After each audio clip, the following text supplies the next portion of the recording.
everybody, I'm Tom Vassell. I'm Z Garcia. Hello. You got something in your throat there? I got something on my hand. I am Sam Healy-Tree.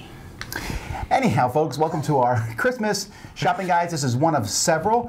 Hopefully you can use these lists to find games that you might be interested in and check them out for buying for yourself or for other people, probably, or giving this list to someone else so that they can buy you a game. Today we're talking about strategy games. You know, a game where it makes you think a little bit as you put some effort into that. You don't want to just sit there and kind of just go through the motions. You want something that feels like you're doing some cool, interesting things. So we got 12 games for you. We'll start with one from Mr. Z. Oh, all right. My first pick for a strategy game is a recent award nominee called The Quest for El Dorado, and this is a racing game. Deck building game as well, in which you are putting together cards in your deck of cards and then using those to traverse the landscape, which you can modify every time you play. And if you try to get to the end of the race first, if you do so, then you win. It's attractive, it's very modular, it's very interesting. I think it's going to go over well with a nice mixed group of ages. So that is The Quest for El Dorado. And you get gold if you win. Ooh. That's probably not true. All right. The first one I got for you guys is Exit. This is actually a series of games. There's 6 of them currently out. And these are, lately there's an escape room craze going across the world. And that's what these are in a box. You buy it, you play it once because you're going to destroy it. You're going to cut things up.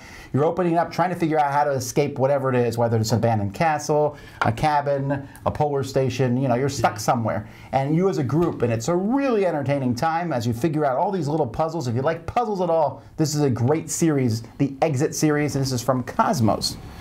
All right, my the first one that I'm going to mention here is a game called First Class. This is a strategy game that is based upon, it's also a train game, and you're basically trying to build the longest train first and score the most points as you're doing that.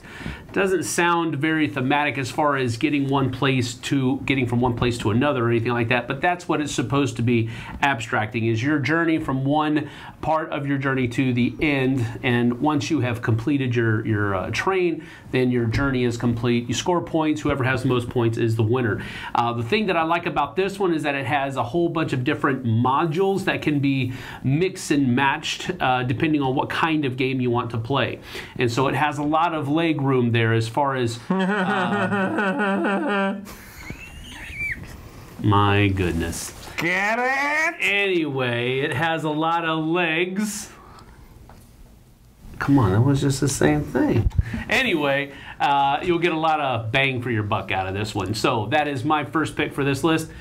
First Class. I was already going to make a joke about, you know what's good for getting from one place to another, legs, but you did the legs thing for me, so fantastic. My second... You there. What's that? I'm glad I subverted you there. Yeah, it was a better joke. My second pick is a game called Sentient. This is out from Renegade Game Studios, and it is quite puzzly as well. You are supposed to be, thematically, you are programming AI or deploying robots or something like that, but no one cares 2 turns in, because really what you're doing is trying to manage dice placement on your board, or dice manipulation really, with some card play between the dice that will affect those dice. It's very puzzly, as I said, but it's a really engaging puzzle. It's a game that I found extremely captivating. It looks great on the table. It's going to make you think and tactically react to what's going on and what your choices are. Really, really like this one. Scales really well on top of that. So Sentient is a fantastic game. Very much recommend that one. My next one is Dice Forge. This is a game in which you start with some dice and you're rolling these dice and they give you money and different things like that. But as the game goes by, you get to add new sides to the dice because they're like Lego dice almost. And so you're going to be able to buy, oh, this die, instead of giving me 1 gold here, now it's going to give me 4 if I roll that side. It's a lot of fun. It's fun to build up your own dice. You get to pick which sides you're going to put on them. And you also play the whole game. No matter whose turn it is, you're rolling your dice and getting stuff. And you'll enjoy that. It goes very quickly. A lot of fun. Dice Forge. All right. My next one for this list is called Clank in Space. Space. Or Clank is also a good choice. Yeah, but this one's a better choice in my opinion. I like the way that this one plays a little bit better. I also like the sci-fi nature of it. Also, it is generally at its core a deck builder where you're putting different cards into your deck and using them throughout the course of the game to score points and get further into the ship and all of this kind of stuff. But I like this because it isn't just this pop in and pop back out and see if everybody else can get there. To get out of the dungeon like its predecessor Clank was. This one, you actually have to go deep into the ship and you have to go through all the motions kind of. So I like that about this. I also like the campy nature of all of the different cards, the spoofy nature of all of the different cards as well. So that is Clank in Space. Once was good. All right, next. All right, my last pick for a strategy game you should definitely be checking out is Azul. Azul from Plan B Games is a tile collecting, set making kind of game. You are supposed to be gathering tiles and building azulejos for a palace for a king, something like that. Theme is very, very thin here, but the gameplay both looks incredibly attractive and every component in it is fantastic, but it's tactically rich as well, and it's got some fun strategy to it as you are deciding not just what you take and how you manipulate what's available, but what you leave for your opponents. And a tip here to those that might want to play this and have a little meanness in it, try it with 2 players. You'll definitely be able to do some of that in a 2-player game. So I think it's a really nice game, quick play, beautiful looking game on the table. That is Azul. It also teaches you how to tile your bathroom. It does if you... It doesn't do that. Okay. If you like quick games, though, my next one, Century Spice Road. Or if you want, there's an alternate version called Century Golem. They are the exact same game. One just has nicer artwork than the other. In this game, you have a bunch of cards in your hand, and you will play a card, or you will buy a new card to put in your hand, or you'll pick your cards up. Or you will use the resources you've collected to buy a card which gives you points. It's actually really quick. That doesn't, you know, what I just said sounds very clinical, and the game itself can come across a little clinical. You're just doing one action, but your turns go by so quickly. Even with the full complement of players, it moves by very, very fast. True. And you will just, there's just something fun about grabbing these and changing them for these, and then finally getting enough to buy this card. It works really well. It has some cool little metal coins in it too, little bowls for all the all the resources. It has a good look and feel to it, and while I personally prefer how the Golem edition looks, they're both very fun. That's Century Spice Road, or Golem.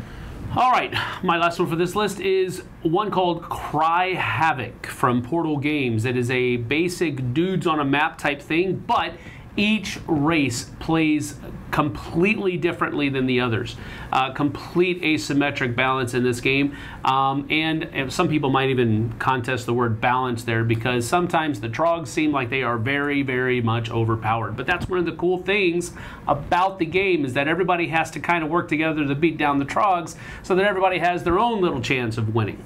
And that's the cool thing that I like about it. It has an eccentric combat system that might be hit or miss with your group, but it is a great game, and it is a very fun time as well. So that is Cry Havoc from Portal Games. And let's slip the dogs of war. Yes! Run for your lives! Run! Run! All right, so while he's running, I'm not sure. If you fall down, you can keep going? Yes? No, if you fall, I guess, if you completely flip over, yeah. Yeah. Folks, have a very Merry Christmas. Hope you enjoy these. Check out the rest of our Christmas recommendation list. Until next time, I'm Tom Vassell. I'm Z Foothat Garcia. And I am Sam Healytree.